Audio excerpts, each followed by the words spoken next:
determined that that wasn't 100% what they are finding.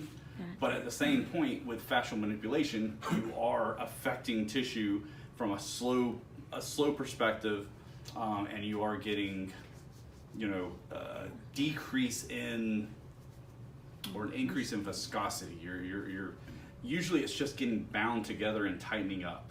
So as we're heating it up and we're getting space in the tissue and we're allowing more glide to occur in multiple layers of the fascial tissue, Right. Not to mention from the muscle and things like that, and then we got the PEMF, increasing all that microcapitalization and all that. So there is a lot of benefits that we're seeing, but I don't think I would personally go so far as to saying that we are realigning collagen formation. Okay. Well, and then let's use that again, that muscle matrix diagram. Let's just Yes. use it for it again, right? We come in with a strain or a sprain. Instead of being nice like this, it's out like this now, or 'Cause- this portion is. Yes, this portion is. because as any of the fascial tissue, right? You got multiple layers, and they all have to be moving and gliding around, and then you've got muscular contraction that's creating all this movement. But as these layers above the muscle, if there's any force that cannot be controlled or dissipated by the muscular system, then the fascial system is going to have to dissipate this. And then you start getting binding of these layers, and they start shortening and binding in certain spots where this is where you're getting these myofascial adhesions. So that is where you're getting a lot of bound up tissue. As we start to heat this up, so that you are getting that increased viscosity and getting that better viscous, and then you're getting a better elastic motility to it, then you start getting a more malleable tissue.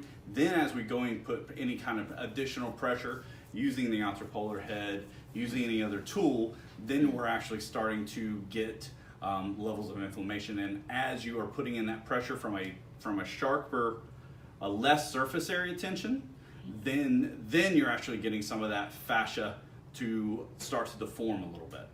And that is where some of the research is going. I mean, they're learning more in the last 15 years about fascia than they've had in the last 75 before. And every 5 years, they're debunking certain things, and they're going, well, we weren't exactly right. We're just continuing to go forward. But what we do know is that heating is the best. More than 2 authors have kind of discovered that, and they've kind of accepted that. That's the reason why, as you increase inflammation around the tissue with traditional methods, that you were getting some type of friction heat, and the inflammation was getting a little bit of a increase in viscosity of this tissue. Right. But at the same point in time, when you get a warmer tissue from a depth of penetration, then you're getting a much better motility of the tissue. Right. And then with anything on top of that, then you're getting a more. So even with cupping, we're getting even better gapping of the fascial tissue. And with scraping, you're getting a better motility of the tissue.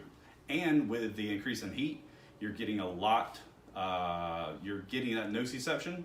So the nociceptive fibers are getting a lot less, or a lot more down-regulated. So therefore, your patient isn't getting as much pain signal. So when you go through and do this as even prep work, then you go and do any type of, say, that a little more intense, whether it be dynamic cupping, or whether it be, say, the muscle scraping type tools.